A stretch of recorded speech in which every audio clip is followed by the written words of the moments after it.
John Ulzheimer is known as one of our nation's most recognized credit experts. Having worked for 28 years in the credit industry, John has become one of the most prolific speakers about credit and the go-to authority on answers to credit-related questions. Credit Countdown with John Ulzheimer. Hey there, this is John Ulzheimer. I am a consumer credit expert. I have been in the credit industry for almost 30 years. I've worked at FICO, which is the company behind the FICO credit scoring system, and Equifax, which is one of the 3 generally recognized credit reporting agencies in the United States. And today I'm going to talk about kind of the lesser known but really important aspect of when you're added as an authorized user on a credit card account and the importance of doing so. So one of the reasons why people are added as authorized users on credit card accounts, obviously, is because they're trying to establish credit. In many scenarios, you have, like how I established credit. My father added me as an authorized user on one of his credit cards. And so it got a card in my wallet, and it also gave me the ability to buy stuff. And that's still a common way that people build and rebuild credit today, is they become an authorized user on somebody else's credit card account.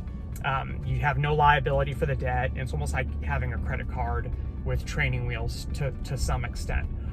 And one of the aspects about the credit building quality of being an authorized user is the credit limit of the credit card. And so it's pretty commonly known that one of the metrics in credit scoring systems is called revolving utilization. And what that means, it's the balance relative to the credit limit on your credit card accounts, on your credit reports. It's taken in aggregate. It's also taken on a line item, account by account basis. You want that percentage to be as low as possible.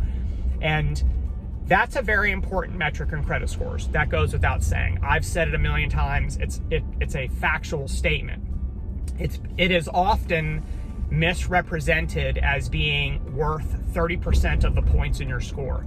That is wrong. Utilization is not worth 30% of the points in your score. It is in the category that is worth 30% of the points in your score. It is not the category in whole. There are many other things in that category that are also important as it pertains to debt-related metrics in a credit score. So what I just did, intentionally or not, is I just took utilization, which people think is that important, and I just clarified that it's really that important. Still important, but it's not worth essentially a third of the points in your score, or almost a third of the points in your score.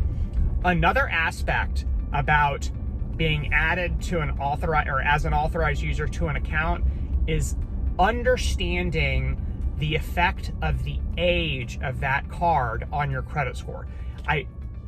This is anecdotal, but from my seat, I see that is entirely ignored by consumers, that they just focus specifically on things like how high is the credit limit?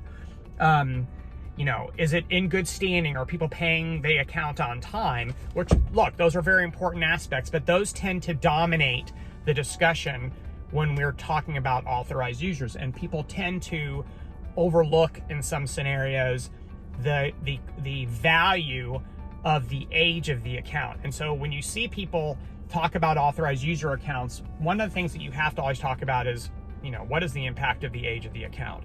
Is it a good idea to be added to an account that's only been opened for a year? Or would it be better for me to be added to an account that has been opened for many years? So there is a metric within credit scoring systems that consider age-related aspects of your accounts. Not your age, as in you, the consumer, but the age of your credit. And there's 2 primary measurements. One is the average age of all of your accounts. So if you take the age of all 10 of your accounts in your credit report and take the average, that average is considered in scoring systems. And then the oldest account is also considered. So if you have an account that's 20 years old and that's the oldest account, then boom, that's your oldest account in credit scoring systems. So these are 2 very important metrics. Collectively, these 2 metrics account for about 15% of the points in your scores. So hey, that's a big deal, right? Because if you're getting close to whatever score you're trying to earn to to get a mortgage or get a better auto loan or qualify for a credit card. That 15% is going to make or break you.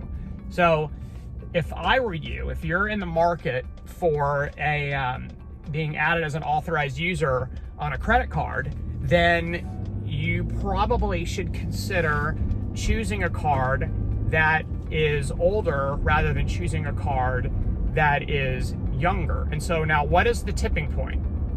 Is a year good enough? Is 2 years good enough? I'm going to tell you, it's not.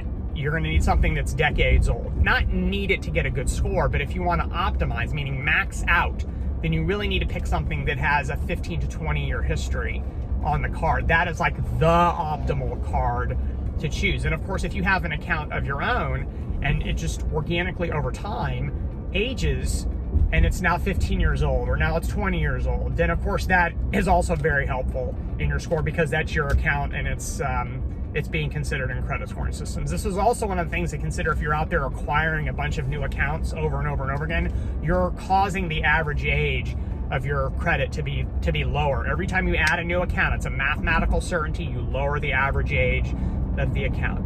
So that's it from here. I just wanted to underscore the importance of the age of your credit accounts, and it's something that people tend to ignore, but it's very, very important. It's worth 150% of the value of credit inquiries, and people love to obsess about credit inquiries.